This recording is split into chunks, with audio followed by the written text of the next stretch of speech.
All right guys, so this is the Valvetronic vacuum control.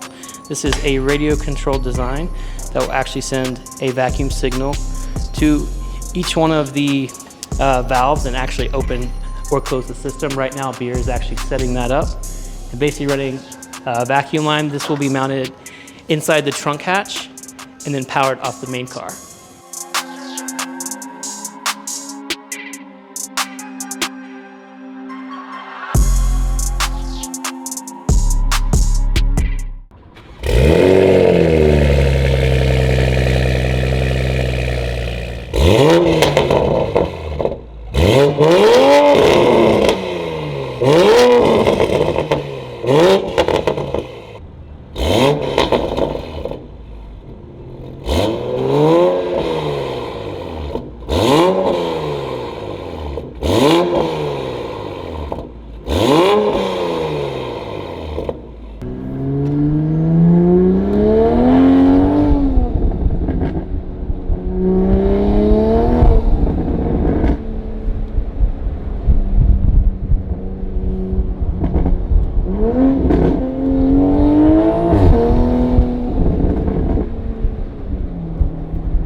Alrighty guys, thanks again.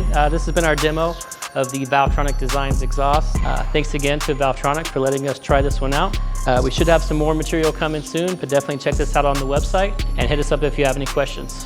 Thank you.